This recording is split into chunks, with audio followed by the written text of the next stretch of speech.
유월절이라 하는 무교절이 다가오매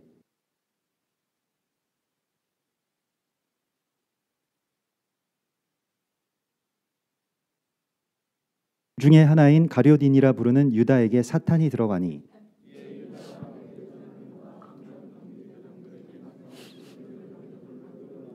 그들이 기뻐하여 돈을 주기로 언약하는지라. 유월절 양을 잡을 무교절 날이 이른지라.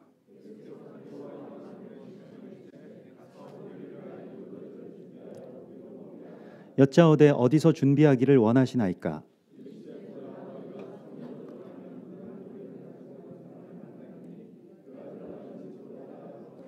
그 집 주인에게 이르되 선생님이 내게 하는 말씀이 내가 내 제자들과 함께 유월절을 먹을 객실이 어디 있느냐 하시더라 하라.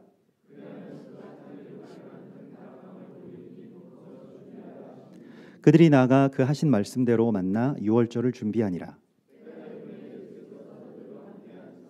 이르시되 내가 고난을 받기 전에 너희와 함께 이 유월절 먹기를 원하고 원하였노라.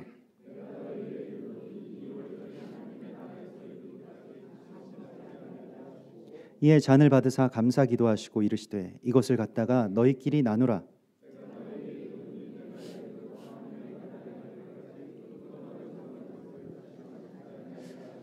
또 떡을 가져 감사 기도하시고 떼어 그들에게 주시며 이르시되 이것은 너희를 위하여 주는 내 몸이라. 너희가 이를 행하여 나를 기념하라 하시고 저녁 먹은 후에 잔도 그와 같이 하여 이르시되 이 잔은 내 피로 세우는 새 언약이니 곧 너희를 위하여 붓는 것이라.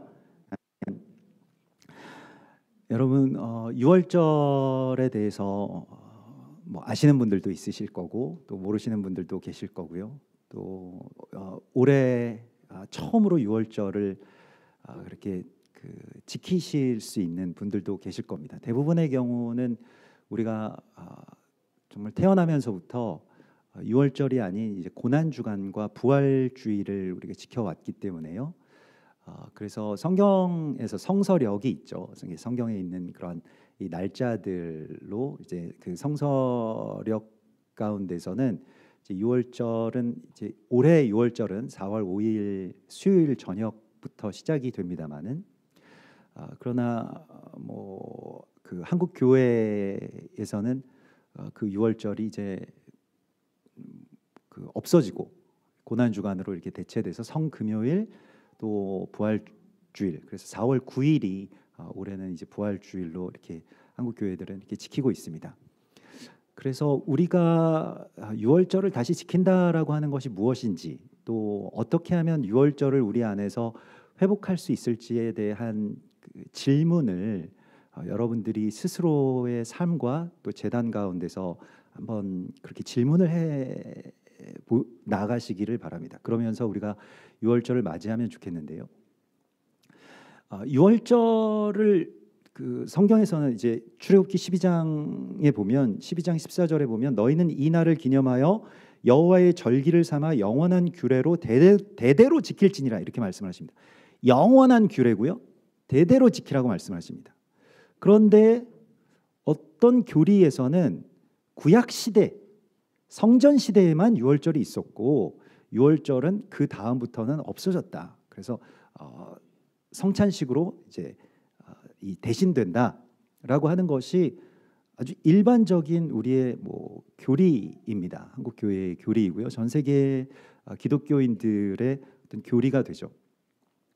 그래서 과연 이 유월절이라고 하는 게 어떤 근거로 없어지게 되었는지에 대해서 저도 처음에 우리 한세사람교회를 하나님께서 이렇게 부르시고 또 절기에 대해서 그 부르심이 있어서 이제 고민을 해봤어요. 우리가 그러면 우리 한세사람교회인데 부활주일이 아니라 유월절을 우리가 지키는 것이 무엇인지에 대해서 이렇게 고민을 하고 또 공부도 해보고 했는데 그 성경적인 근거에서는 유월절이 폐해졌다는 어떤 말씀도 제가 찾을 수가 없었습니다.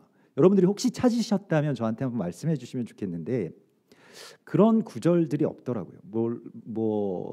또 많은 경우에는 오해되어서 이제 유월절을 예수님께서 십자가 사건으로 완성하셨기 때문에 우리는 유월절 따위는 지킬 필요가 없다. 뭐 이렇게 생각하는 그런 생각들이, 그러면 하나님께서 이걸 영원한 규례라고 하시고 대대로 지키라고 하실 이유가 없지 않았을까? 이게 어떤 한시적인 거가 아닐까? 또 이 절기에 대하여서 본토인에게나 너희 중에 거류하는 이방인에게 이 법은 동일하니라, 그 출애굽기 12장에서 말씀을 하셨거든요. 그래서 유월절에 대하여서 이방인들인 우리에게도 책임이 있고 사명이 있는데, 이거 우리가 기독교인이라고 하는 이유로 또 유대교에서 지키는 절기는 우리는 지키지 않는다. 그래서 이거 유대교의 절기라고 생각하는 경우가 굉장히 많이 있습니다. 그러나 성경에서 우리가 성경을 그렇게 조작하면 안 되는 것이요. 1.1획도 바꾸면 안 되는 것이, 이것은 유대교의 절기라고 성경에 절대 나와 있지 않고 여호와의 절기라고 나와 있습니다. 소유권이 유대인들에게 있는 것이 아니라 여호와의 절기라고 하는 것입니다. 여호와의 절기이기 때문에 우리가 그러면 이 절기를 다시 이제 회복해야 되고, 절기를 왜 빼앗겼고 또 빼앗긴 것이 무엇인가? 절기 그 유월절의 절기 가운데서 우리가 빼앗긴 것이 무엇인가를 다시 우리가 새롭게 알아야 됩니다. 왜 새롭게 알아야 되냐면 우리가 가져본 적이 없기 때문에 뭘 빼앗긴지 모릅니다. 날 때부터 소경된 자이기 때문에 본다는 거를 알 수 없었던 것처럼 우리도 유월절을 좀 회복하게 해주십시오, 유월절을 좀 지키게 해주십시오라고 하나님 앞에 근심하면서 주님 앞에 이것을 간구하는 그 기도를 할 능력이 없었던 것입니다. 유월절 뭔지 난 모르는데 그냥 성찬식으로 하면 되는 거 아니야? 고난주간이 유월절 아니야? 이렇게 생각해 왔었는데요. 그러니까 우리가 가져본 적이 없기 때문에 빼앗긴 채로 오랫동안 살았으면 이게 뭐 아쉬울 게 별로 없죠. 그래서 유월절에 대해서 갈망하는 마음이나 애통해하는 마음이 우리 가운데 없었던 것 같습니다. 그래서 우리가 유월절에 무엇을 빼앗겼는가라고 하는 것을 알기 위해서는 유월절을 지켜봐야 돼요. 그러니까 유월절을 우리가 누려봐야 되고요. 유월절을 지키면 유월절이랑 성찬식의 이 차이를 우리가 알게 되고, 그래서 성찬식으로만 이 유월절을 지킬 수 없구나라고 하는 것을 우리가 알게 될 것입니다. 왜냐하면 무언가 굉장히 큰 것들을 빼앗겼기 때문에요. 그래서 우리가 유월절을 일단은 유대인들이 어떻게 지키는지를 좀 보고, 또 그 전에 성경에서 유월절을 어떻게 지키라고 하신지를 좀 보고, 예수와께서 유월절을 어떻게 지키셨는지를 보고, 또 그 이후에 초대교회에서 그러면 유월절이 폐해졌는가 폐하여지지 않았는가, 이런 것들을 우리가 다 봐야 되지 않겠습니까? 저도 제 나름대로는 열심히 그것에 대해서 공부하고, 특별히 이게 절기의 시작점이기 때문에요, 유월절이. 그래서 이 절기로 들어가는 것에 어떤 정말로 관문과도 같은 것이 유월절이기 때문에, 그래서 유월절에 대해서 여러 가지 조사도 하고 공부도 해봤는데, 초대교회에도 유월절을 계속해서 지켰던 것이 문헌적인 기록으로도 다 남아 있습니다. 유월절 폐하여지지 않았어요. 그 예수와 십자가 사건 이후에 사도들이 초대교회에서 유월절에 같이 예배드리고 같이 유월절 세대를 했던 것을 우리가 볼 수 있습니다. 유월절은 언제부터 없어졌느냐? 이것은 항상 컨스탄티누스가 등장하죠. 컨스탄티누스가 이제 이 기독교가 너무 위협이 되니까 로마가 무너질 수도 있겠다. 그래서 기독교를 아예, 컨스탄티누스도 굉장히 아주 이 권력에 대한 엄청난 비상한 두뇌를 갖고 있었던 것 같아요. 감각을 갖고 있었던 것 같아요. 그래서 컨스탄티누스가 그냥 기독교를 보편적인 종교로 만들어 버리자. 이게 국교로 인정한다라고 하는 것인데, 그 국교라고 하는 것이 당시의 로마는 이 전 세계를 지배하기 위해서는 그런 교리가 필요했습니다. 전 세계의 신들이 다 우리 신이다, 이런 거예요. 그러니까 만신론, 만신전 이런 게 있잖아요. 그래서 그런 아주 포용적인 종교관을 갖고 있었습니다. 그러니까 기독교를 그렇게 만들자. 그래서 그걸 보편적이라고 하는 카톨릭이라고 하는 이름으로 국교화시켜 버립니다. 카톨릭이 보편적이라는 뜻이에요. 그래서 이걸 보편적으로 만드는데, 그러면 보편적으로 만드는 데 있어서 성경에 있는 이 여호와의 절기는 우리 절기랑은 안 맞는데, 여호와의 절기, 또 히브리적인 것, 구약 혹은 토라, 이런 것들은 좀 빼자. 보편적이 돼야 되니까.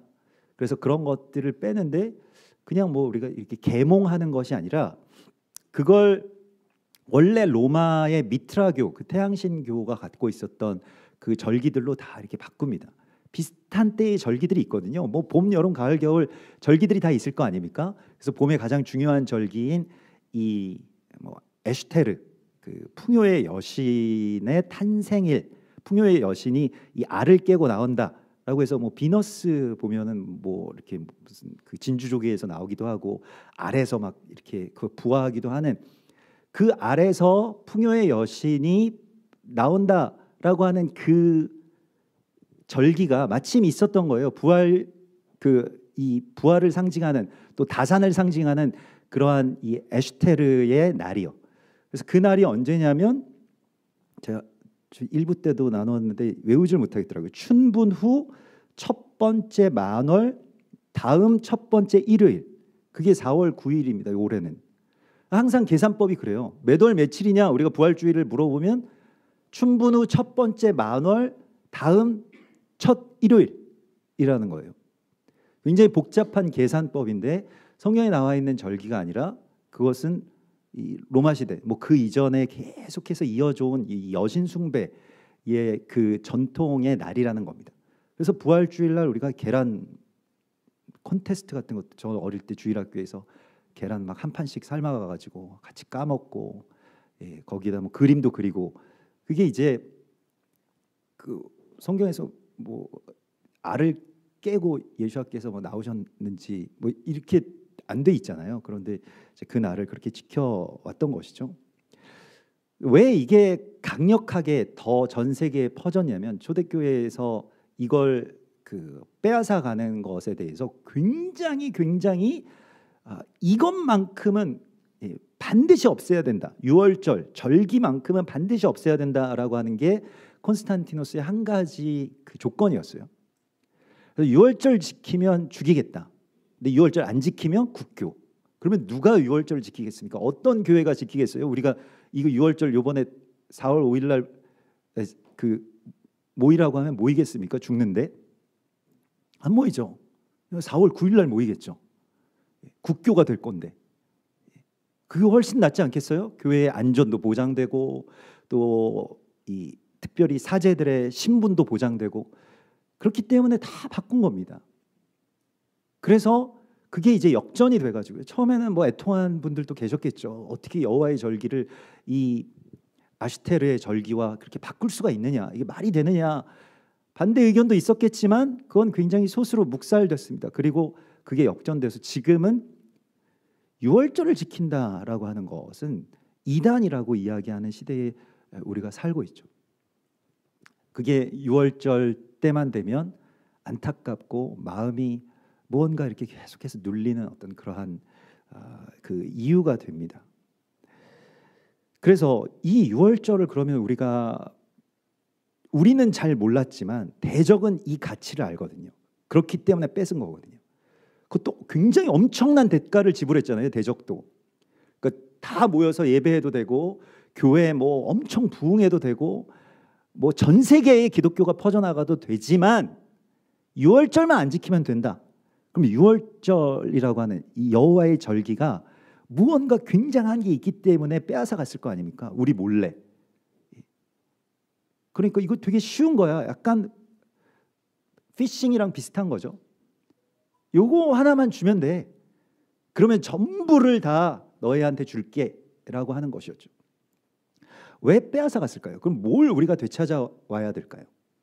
이것에 대하여서 첫 번째로 우리가 유월절에서 가장 되찾아야 하는 것, 가장 큰 걸 빼앗겼는데 그게 무엇이냐면 이 유월절이라고 하는 것이 우리도 이제 그 뭐 유월절을 이렇게 대체한 게 예수와의 십자가의 그 성금요일이 유월절이다라고 해서 이게 그 대신 되었지 않습니까?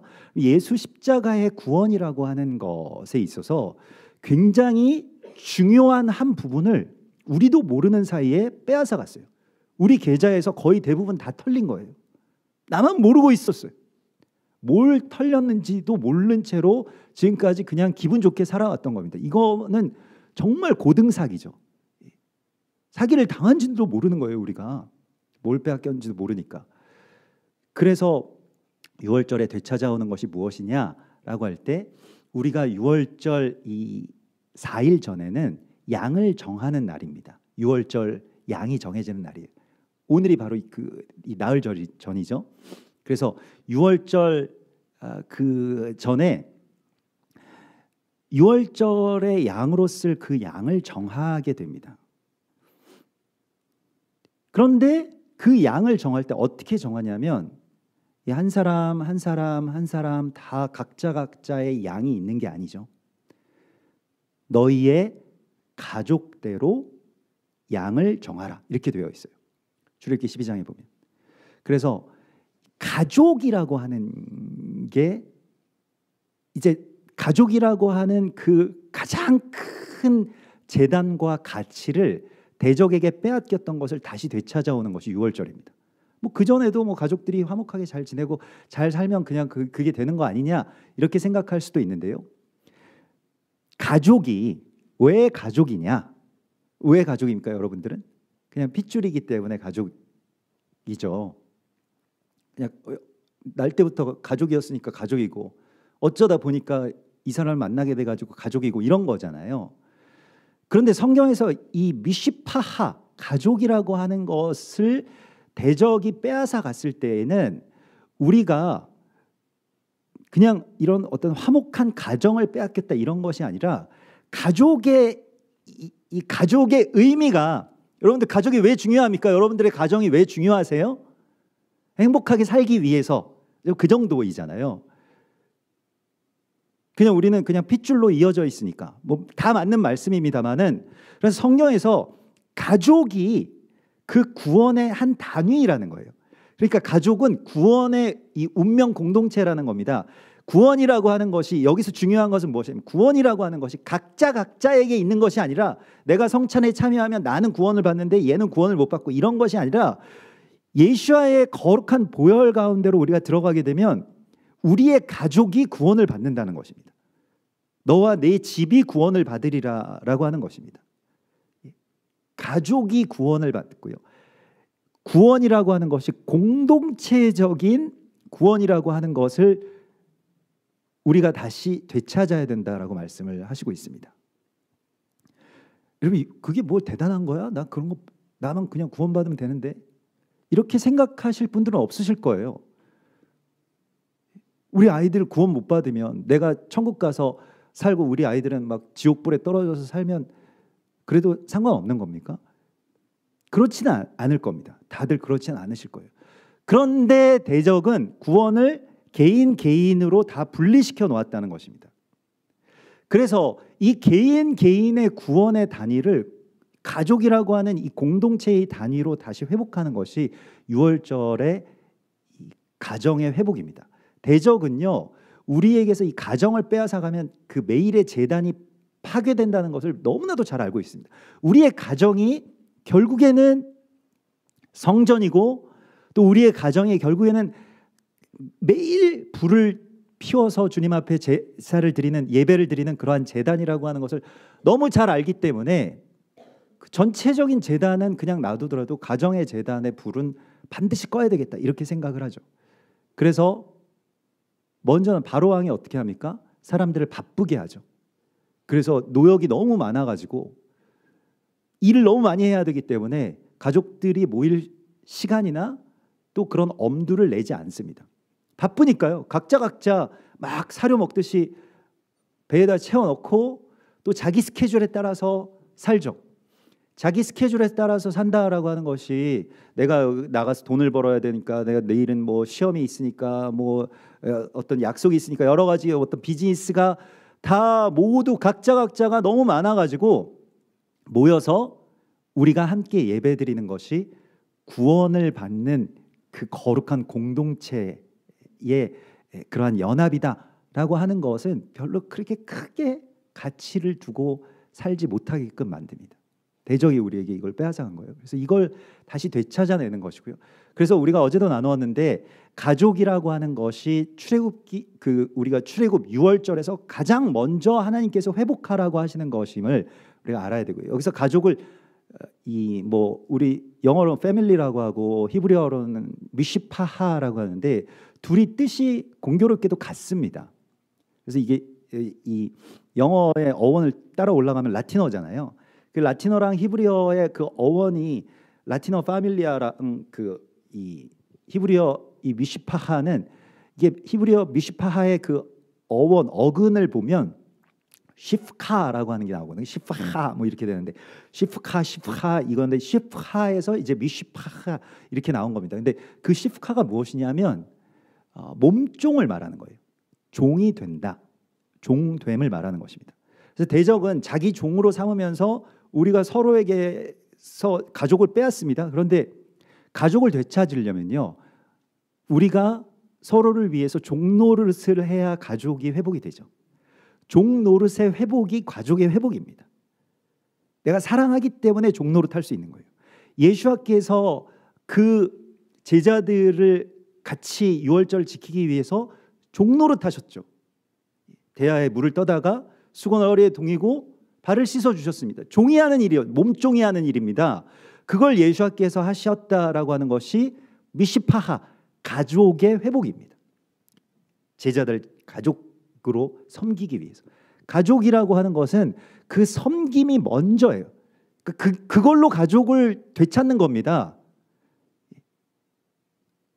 그런데 서로를 그 종을 삼으면요, 바로왕처럼 가족이 종이 되면 어떻게 됩니까? 내가 종이 되는 게 가족의 회복이고요. 반대가 되면 거기서는 가족이 파괴되죠.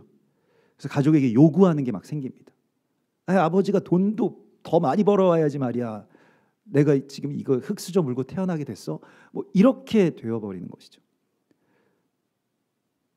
그래서 서로에게 요구하는 것들이 많은데 그거 요구하는 것들을 제때 종처럼 해주지 못하면 여기에서 막 화가 나고 뭐 상처를 받고 뭐 이렇게 되는 것이죠. 그래서 거기에서 내가 종이 되느냐 아니면 상대를 종으로 만드느냐의 싸움이 벌어지게 됩니다. 근데 이것의 회복이 내가 종됨으로 들어가는 것, 자신이 근본 하나님의 본체이시지만 종의 형체를 가지시고 아들의 영으로 아버지에게 순복하겠다고 말씀하셨던 그 예수와처럼, 또 제자들의 그 더러운 발을 씻어주시기 위해서 가장 낮은 레벨로 내려가셨던 예수와처럼 그렇게 우리가 들어가는 것이 유월절을 회복하는 것입니다. 역대하 30장에 보면 히스기야 왕이라고 하는 이 아주 그 위대한 이스라엘의 왕이 나오죠. 유대 왕국의 왕이 나오는데 그 왕이 성경을 다시 보기 시작했어요. 그 전까지는 왕들이 막 정말 개차반이었습니다. 뭐 권력을 갖고 있으니까 막 자기 마음대로 하고, 이게 외교상 문제 때문에 이방신들을 섬기지 않을 수가 없었어요. 그래서 결혼도 막 해야 되고, 뭐 무역이 되려면 그쪽 신이랑 좀 그 화친도 맺어야 되고 이렇기 때문에 성경을 읽질 않았습니다. 그런데 히스기야 왕이 성경을 읽기 시작했어요.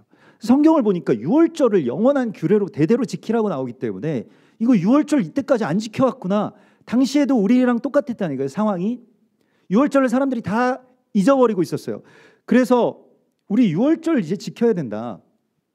전국의 왕인데 전국에 이 보발꾼들을 보냅니다. 전령들을 보내요. 그래서 전국에 뭐 에브라임과 므낫세 지방 각 성읍으로 두루 다녀서 스불론까지 이르러서 우리가 이제 유월절을 회복합시다. 이렇게 그 말하면서 편지를 씁니다. 아주 그래서 너희 형제들과 너희 자녀가 사로잡은 자들에게서 자비를 입어 다시 이 땅으로 돌아오리라. 그래서 우리의 민족이 회복되기 위해서는 우리 유월절 지켜야 됩니다라고 했을 때에 사람들이 그들을 조롱하며 비웃었더라. 이렇게 되어 있습니다.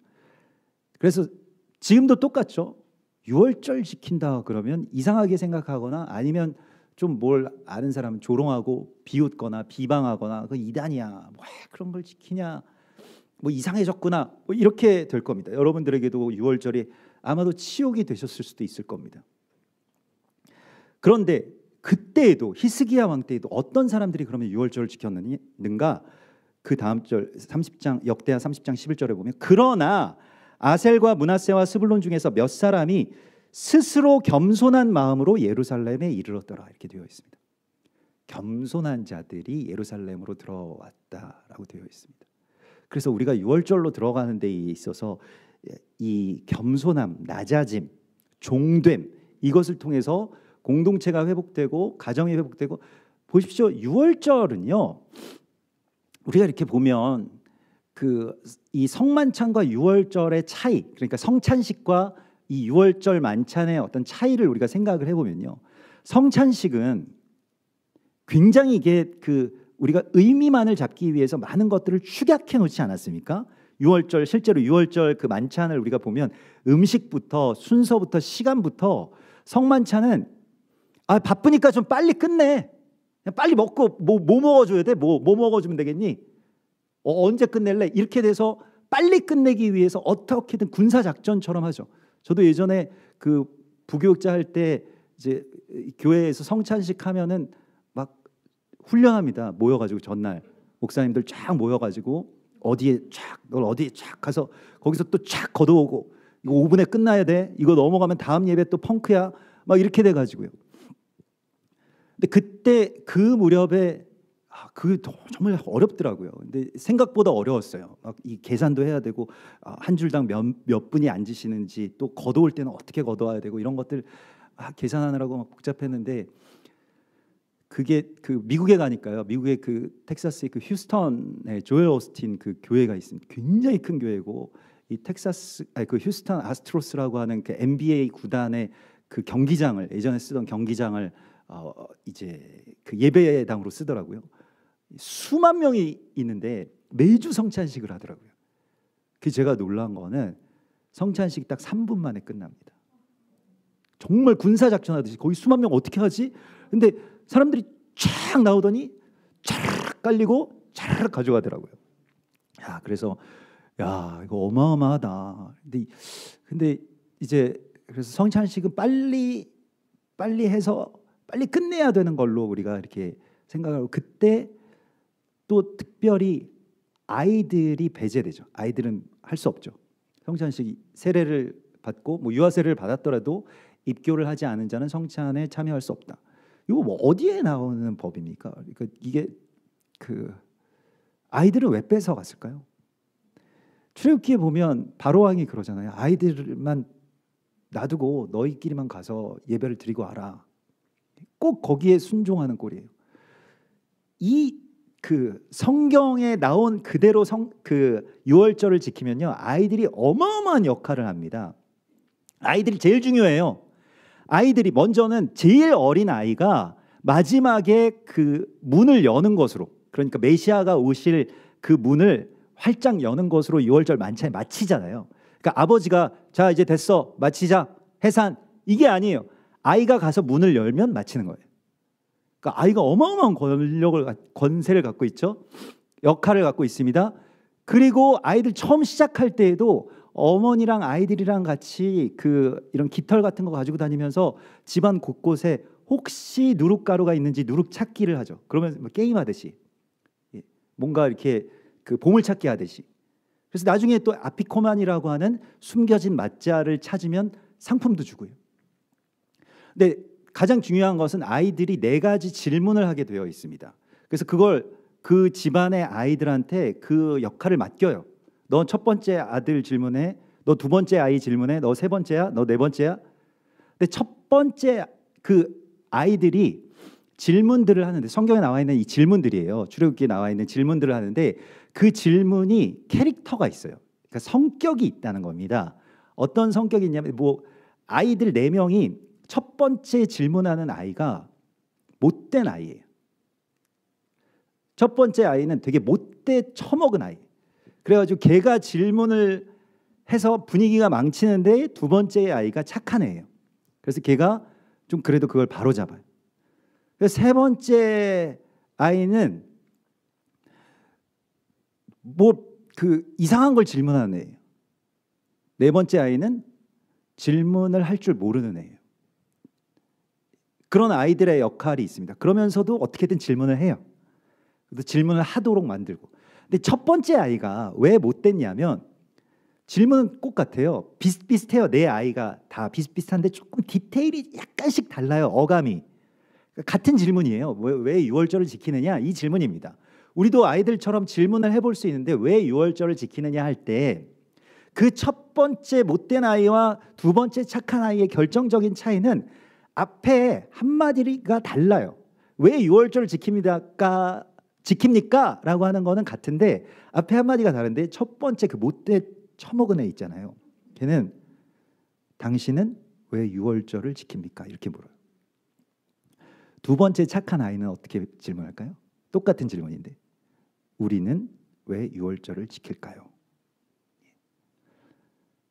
우리 이게 당신이라고 하니까 우리는 별로 이렇게 안 쓰는 말이어서 아버지한테 버릇없이 누가 너 당신이라고 해? 네가 지금 족보에서 그냥 파버릴라 막 이렇게 할지도 모르겠는데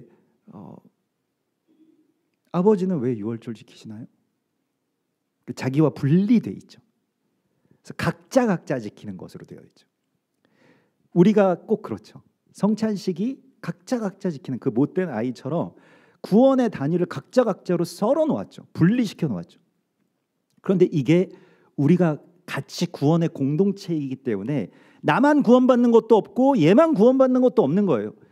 내가 구원받고 얘가 구원받는 거예요. 같이 구원받는 거예요. 이 구원의 공동체가 우리가 운명 공동체이기 때문에 구원으로 그렇게 엮여져 있기 때문에 그래서 우리가 가족이라는 거예요. 한 피를 받아서 한 몸을 이룬 게 가족 아닙니까? 그리스도 예수와의 한 피를 받은 한 가족이 되는 것, 그리고 그 가족이 되기 위해서 내가 기꺼이 종로를 타는 것. 아버지가 자녀들을 사랑하기 때문에 종처럼 살잖아요. 밖에 나가서 종로를 타고 일하고 그래서 가족들을 먹여 살리고 자발적으로 하지만 표면적으로 보면 종노릇입니다. 자기 생활도 잘 못하고 취미 생활도 잘 못하고 뭘 잘 먹지도 못하고 그러면서도 어떻게든 사랑하기 때문에 그 서로를 살리기 위한 공동체로 나가는 것. 이게 그래서 우리가 유월절에 가장 크게 잃어버린 것, 또 유월절과 함께 잃어버린 것은 구원의 개념을 공동체화하는 것을 잃어버렸다는 것입니다. 그래서 이걸 다시 되찾아와야 된다는 거예요. 그걸 되찾아오는 것이 유월절이고요. 그래서 가정과 식탁의 공동체가 회복이 되고 굉장히 큰 걸 뺏겼는데 별거 아닌 것처럼 여기게끔 만들었던 바로 그거. 같이 한 상에 둘러앉아서 우리가 구원받았음을 감사하고 또 그 은혜를 우리 안에 충만하게 채워서 함께 예배하면서 식사하면서 축복하면서 질문하면서 대답하면서 좀 시간을 오래 나 바빠 용건만 그냥 간단히 하고 끝냅시다 우리 이게 아니라 좀 시간을 오래 그냥 같이 있는 게 좋은 거잖아요. 안에 무슨 내용이 좋아야 됩니까? 별 말을 하지 않아도 그 내용보다 그 안에 그냥 같이 이렇게 그냥 앉아서 얘기하는 게 좋은 거잖아요. 근데 이 남자들은 좀 그런 능력이 좀 떨어져가지고 같이 얘기하는 게 별로 그렇게 좋지 않은 분들도 많으세요. 좀 빨리 좀 끝내지. 뭐 얘기 용건 끝났어? 뭐 이렇게 되는 경우도 많죠. 저도 그렇습니다. 그래서 별거 아닌 얘기 이 얘기는 나한테 안 해도 될 것 같은데 하는 이야기들을 제가 집에 들어가면 제 아내가 계속 저한테 하거든요. 처음에는 되게 그게 힘들었어요. 꼭 이런 대화가 꼭 필요한가? 필요하지 않은 얘기 아닌가? 뭐 별 얘기도 아닌데 그래서 제가 항상 그래서 그러면 나는 뭐 여기서 내가 왜 이 이야기를 들어야 되지? 이런 것들이 되게 힘들었는데 근데 사실은 그냥 그렇게 얘기하는 것 자체가 가족이잖아요. 그래서 이것도 뭐 최근의 일입니다만은 얘기를 들어주는 종이 돼야 되겠다. 귀의 종. 그래가지고 들어주면서 또 잘 맞장구 쳐주고요. 그랬구나. 그래? 그래서 간간히 또 질문도 또 던져줘야 돼요. 계속 뭐 그렇다고 대답만 하면 안 되고 질문도 살짝씩 해주고 그러면서 이제 대화를 우리가 서로 교감하고 있다라고 하는 것을 같이 누리는데 이게 사실은 제일 중요한 거죠. 삶에 있어서.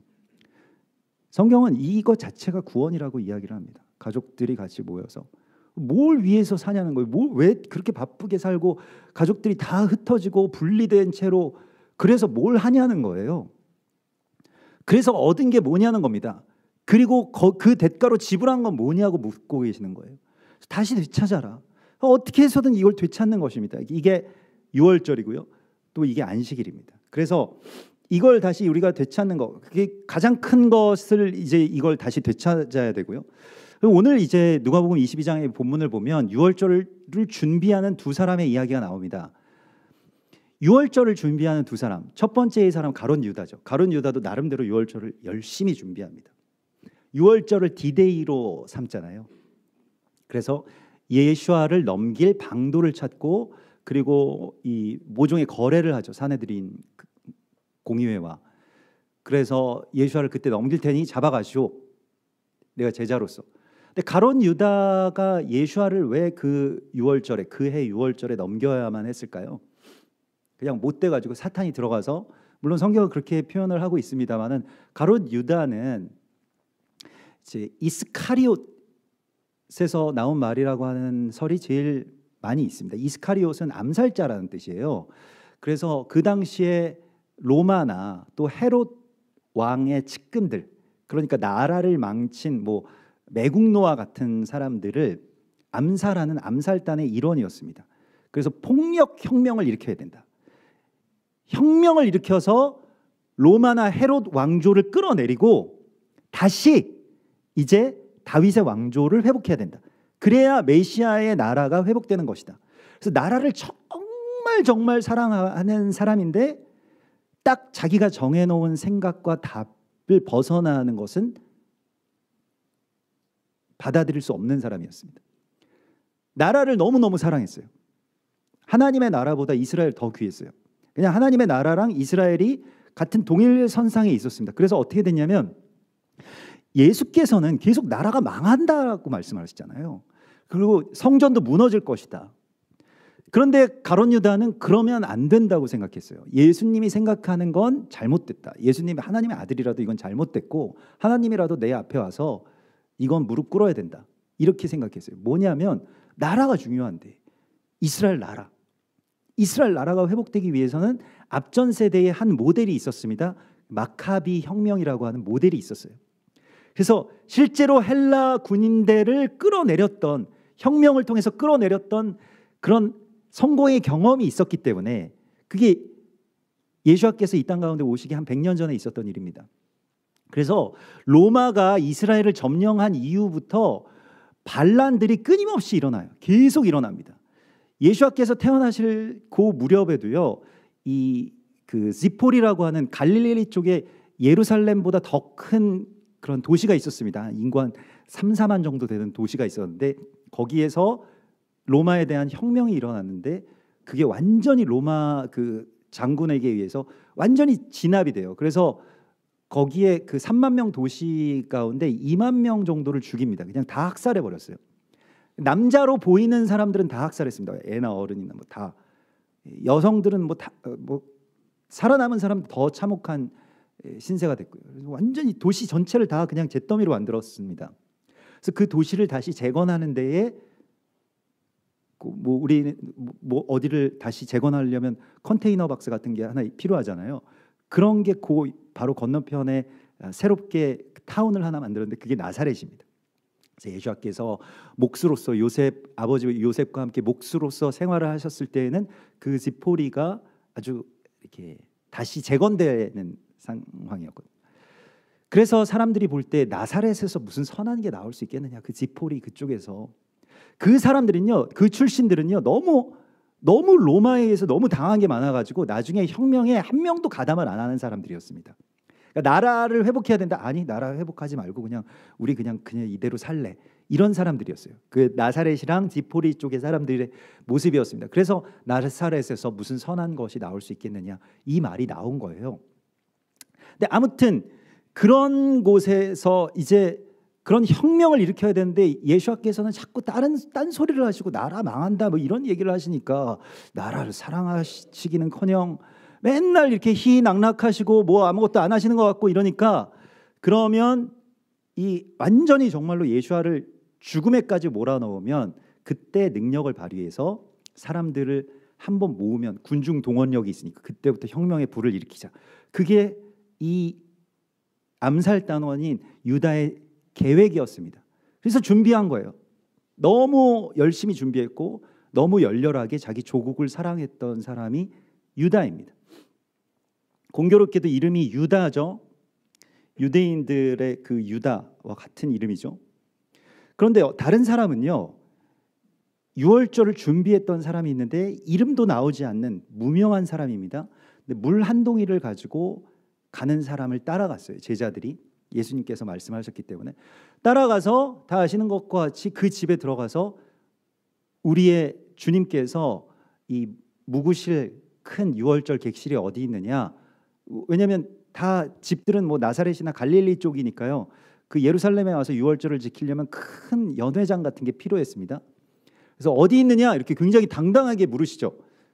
근데 그걸 물으라고 하시죠. 그런데 그 사람이 아주 큰, 매우 큰 다락방을 내어주리니 그리하면 그가 자리를 마련한 큰 다락방을 보이리니 거기서 준비하라. 그래서 큰 다락방, 여기서 이 큰 다락방은 그냥 조그만 우리 예전에 뭐 집에 이렇게 살 때 무슨 뭐 학고방이라고 불리고 뭐 그런 위에 그런 방이 아닙니다. 어마어마하게 큰, 여기서 메가가 나옵니다. 메가스 아나가이온이라고 해서 위쪽에 있는 가장 큰 방을 내어준 겁니다. 엄청난 방을 내어주는 것을 유월절의 준비로 삼았던 한 사람의 이야기가 나옵니다. 유월절을 준비하는 것은요, 우리가 지난주에도 계속해서 나누었지만 유월절을 준비하는 것은 주님이 들어오실 수 있는 그 방을 내어드리는 것입니다. 그 공간, 그것도 나의 가장 최고 상층부에. 그런데 가룟 유다는 그 최고 상층부에 주님이 들어오시는 자리 대신에 자나깨나 나라 사랑, 유다 왕국의 회복, 로마의 멸망, 이런 것들이 많이 있었죠. 너무 옳은 이야기였기 때문에 그렇게 돼야지 나라가 회복되는 거 맞잖아요. 나라를 로마에게 빼앗길 수 없잖아요. 너무 옳은 이야기였기 때문에 주님이 들어오실 수 있는 방이 없었습니다. 자리가 없었어요. 자기의 옳은 생각으로 다 거기다 쑤셔 넣은 거예요. 끝까지. 그것만 전부였어요. 하나님도 이걸 도와주시는 분이고 예수와도 여기에 대하여서 그냥 협조해야 되는 분이 되는 거예요. 정말 무서운 일이지만 우리의 삶에서 많이 벌어지는 일입니다. 그 큰 룸이 있느냐?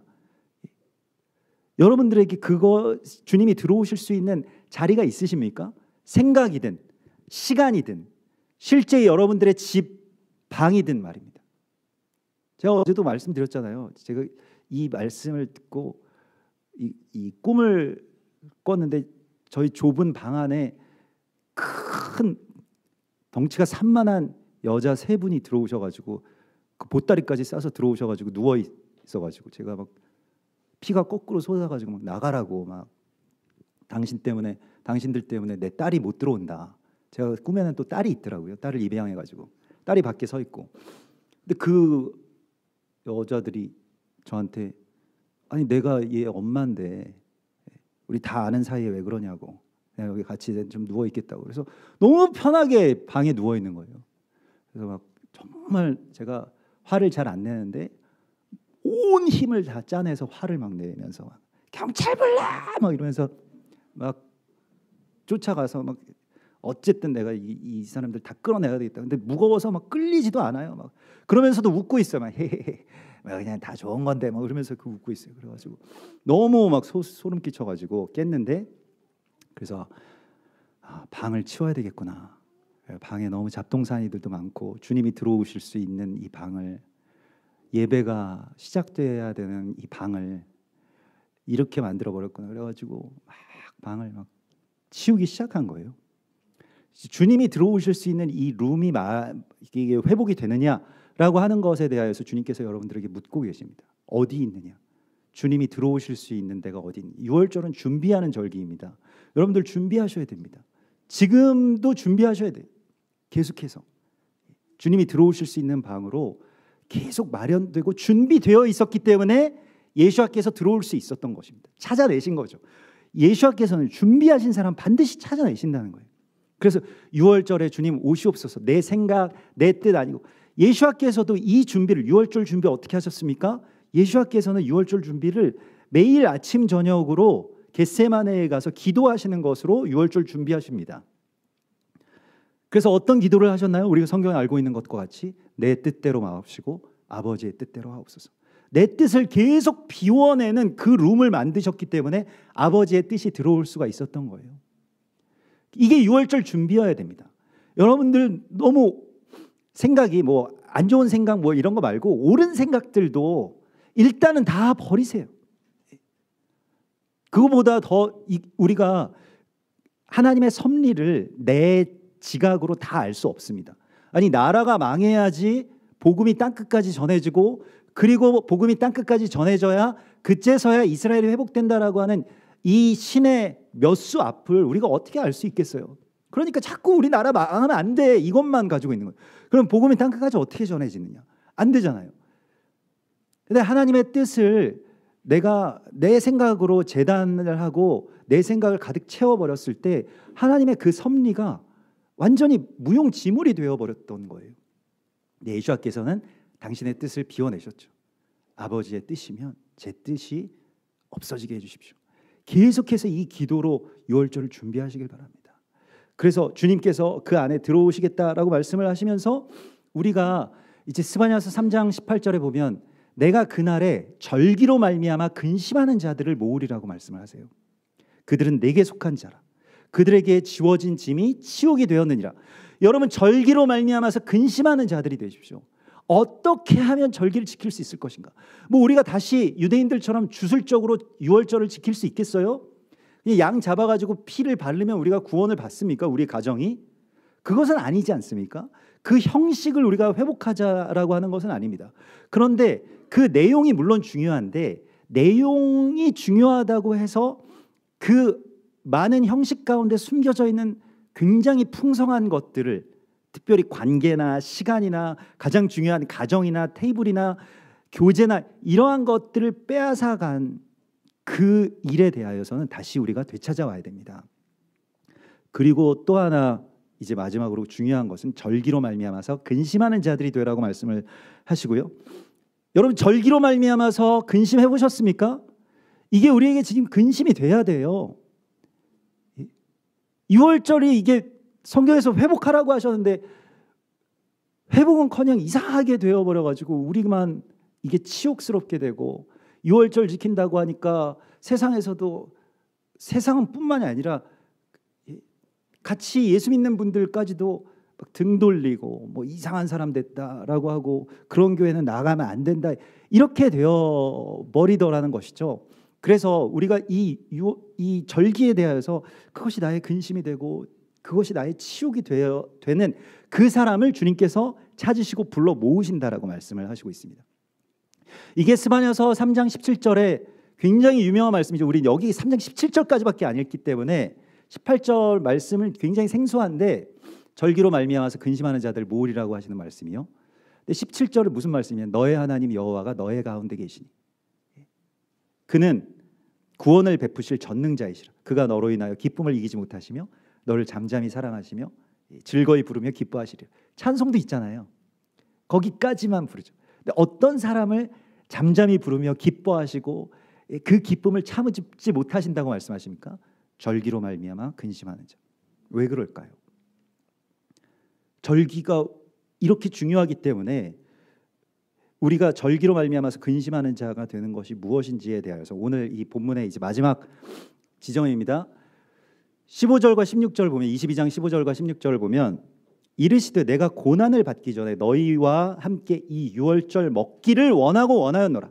이것은 유월절 세데르, 유월절 만찬을 함께 먹기를 원하고 원하였다. 유월절을 함께 지키기를, 유월절 세데르 만찬에 들어가기를 원하고 원하였다. 이게 주님의 원함이시죠. 그래서 유월절을 우리가 만찬을 지키고 내가 유월절 먹는 것, 그 유월절 순서대로 그것을 먹는 것, 이것을 지키는 것을 주님께서 원하셨는데, 그 다음 절 보면 곧바로 나와요. 내가 너희에게 이르노니 이 유월절이 하나님의 나라에서 이루기까지 다시 먹지 아니하리라. 이렇게 말씀을 하십니다.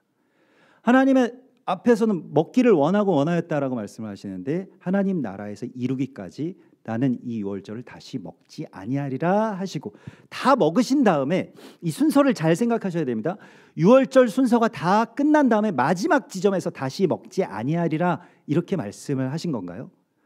자세히 보면 유월절 그 시작할 때 내가 너희와 유월절 먹기를 시작할 때 이렇게 첫 잔을 따르고 하는 말씀입니다. 이게 유월절 시작하실 때 내가 너희와 이 유월절 먹기를 원하고 원하였노라 하시면서 그 다음에 그런데 나는 하나님의 나라에서 이 유월절이 이루기까지 이 유월절을 다시 먹지 않을 것이다.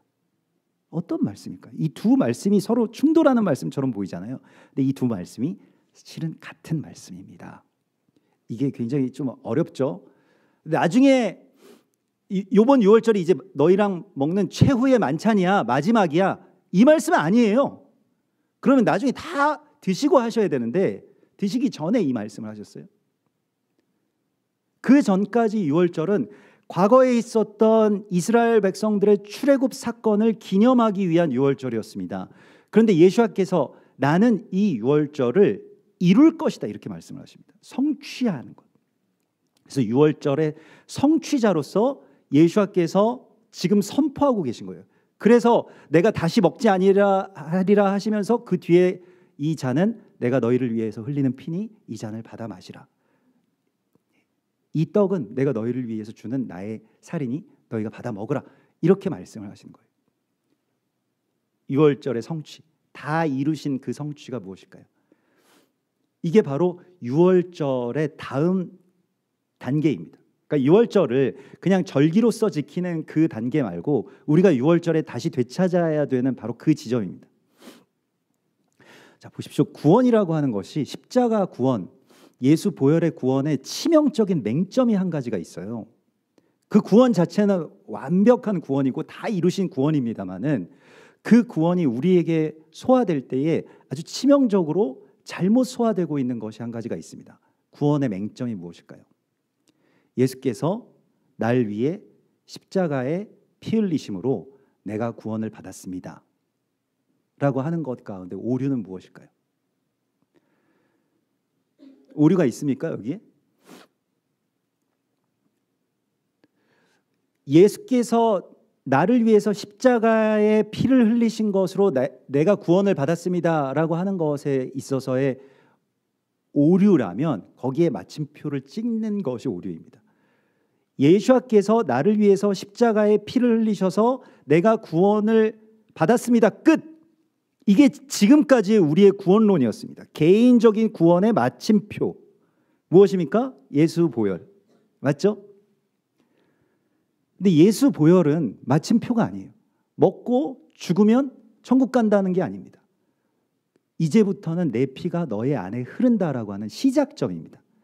그래서 거기서 마침표를 찍으면 안 되고요. 예수께서 날 위해서 죽으셔서 그 보혈을 흘리셨습니다. 그래서 나도 내 안에 그 보혈을 채우셨기 때문에 나도 세상을 위해서 부어진 포도주가 되겠습니다까지 나가는 것입니다. 이 막혀있는 구원의 이 막혀있는 다음 단계의 벽을 뛰어넘어야 돼요. 유월이라고 하는 말 자체가 패싹이라고 하는 말 자체가 그냥 사망의 영이 쓱 지나간다 이런 표현이 아닙니다. 패싹이라고 하는 것이 패싹 이거예요. 패싹. 예? 확 점프하는 것입니다. 뛰어넘는다는 뜻이지 그냥 쓱 지나가 버렸다 이거 아닙니다. 예. 허리가 아팠는데 괜찮네요. 아무튼 뛰어넘는 거예요. 벽을 뛰어넘는 것이 패싹입니다. 구원이라고 하는 것이 나에게서 그냥 내가 천국 가면 그냥 끝. 그건 구원 아닙니다, 여러분. 그렇게 되면요, 그냥 2000년 전에 예수님께서 죽으신 사건이 그냥 거기서 묻혀버려요. 근데 예수님께서는 그것을 원치 않으셨습니다. 예수님께서는 이제부터는 내 피가 너희의 안에 흐르고 내 살이 너희의 안에 있기 때문에 이제 너희가 살아가고 죽는 것은 나와 같이 되어야 된다. 그 다음 단계로 구원의 다음 단계는 무엇입니까? 구원의 통로가 되는 것입니다. 여러분들이 6월절에 어린 양이 되는 거예요. 제가 이번 해에는 절기를 어떻게 지켜야 됩니까? 이번 해 유난히 이 절기 전에 많이 힘들더라고요. 이제 몸도 힘들고 성도분들도 힘든 일 너무 많이 일어나시고 막 아프시고 교회도 못 나오시고 막 너무너무 어려워가지고 새벽마다 이제 또 허리도 아파서 이제 오래 서 있기는 좀 그렇고 그래서 예배 끝나면 바로 나가가지고 이렇게 논두렁을 걸으면서 이제 기도를 해야 되겠다. 논두렁을 이렇게 쭉 따라서 이렇게 걷기 시작하는데 저 끝에 가 보면은 무슨 체험 농장 같은 게 있는데 양을 키우더라고요. 그래서 양 식구가 있어요. 엄마 양, 아빠 양, 애기 양이 있는데 그 양 보는 재미로 이제 갑니다. 그래서 먼 발치에서 몰래 봐요. 왜냐면 그 아빠 양한테 이렇게 제가 눈에 띄면은 막 아빠 양이 막 이상한 소리를 내요. 그냥 매 이런 게 아닙니다. 막 푸럭푸럭푸럭 막 이런 소리를 내요. 그러면서 엄마 양은 새끼 양을 막 불러오면 새끼가 막 뛰어옵니다. 막 자기 엄마 그 뒤쪽에 가서 숨어요. 도망치거나. 근데 지난 금요일에는 이거 절기 어떻게 지켜야 됩니까 하고 이렇게 갔는데 제가 영상을 그래서 찍어왔는데 양이 도망을 안 가는 거예요. 저기 양이 저렇게 저 정도 가까이 가면 이제 도망가거든요. 근데 도망을 안 가고 그래서 양아 막 제가 불렀어요. 그러니까 양이 제가 저 가까이 간 거거든요. 막 이렇게 줌으로 당긴 게 아닙니다. 양이 저한테 오는 거예요. 제 앞으로 막 와요. 그래서 이게 화면에 담겨지지도 않을 정도로 가까이 와가지고 저를 저 표정으로 한참 동안 쳐다보는 거예요. 정말로. 그래서 제가 처음에는 귀여웠는데 나중에는 주님 이런 생각이 들더라고요. 그래서 저한테 저 양이 정말 주님이 저한테 말씀하시는 것처럼 네가 이번에 양해 이렇게 말씀하시는 것 같았어요. 네가 어린 양 해라. 너는 이제 어린 양이 되라. 어린 양의 보혈로 내가 구원을 입었다. 물론 입었죠. 근데 거기에서 뛰어넘어서 이제는 네가 사람들을 구원하기 위해서 흘려야 될 피가 있고 희생해야 될 것들이 있다. 그래서 그 다음 단계로 나오라고 말씀을 하시고 있어요. 더 나아가면요. 거기서 더 뛰어넘으면요. 우리가 어린 양이 되고 십자가에 못 박히신 예수아가 되는 그 아들이 되는 것을 더 뛰어넘으면 어떻게 될까요? 그 아들을 내어주신 아버지가 되는 거예요. 6월절은 거기까지 우리를 초대하고 있습니다. 그래서 6월절에 너희의 자녀들을 어린 양의 핏값으로 샀으니 이제 너희의 자녀들을 하나님께 속한 것이다. 이렇게 말씀하시잖아요. 자녀들을 하나님께로 기꺼이 내어드리는 것. 내 통제권 안에, 내 바램 안에, 내 주관 안에 있지 않고 하나님께 있음을 고백하면서 기꺼이 세상을 위한 어린 양으로 내어주는 것. 이거 우리의 인격이나 우리의 어떤 모성이나 부성으로 할 수 없는 일이지만 성령께서는 여러분들 안에서 그것을 뛰어넘는 믿음을 주실 것입니다. 6월절에 이 패싹의 초월이 여러분들 안에 온전하게 임하셨음을 주님의 이름으로 선포합니다. 우리 같이 기도하겠습니다. 주님 감사합니다. 우리들 참으로 절기로 말미암아서 근심하는 자들이 되게 하여 주셔서 우리가 빼앗겼던 가족들 또 가정의 재단 다시 회복할 수 있도록 인도하여 주시고 개인적으로 치달았던 구원의 성취가 우리의 가정과 공동체로 연결되고 확장되어서 풍성하게 채워질 수 있도록 인도하여 주시옵소서. 우리가 6월절에 어린 양이신 주님의 은혜로 살았사오니 이제는 우리가 6월절에 부어진 포도주와 찢겨진 빵이 되게 하여 주시옵소서. 그렇게 살고 또 그렇게 죽는 주님의 거룩한 어린 양 되게 하여 주시옵소서. 감사드리며 예수와 메시아 이름으로 기도드리옵나이다. 아멘.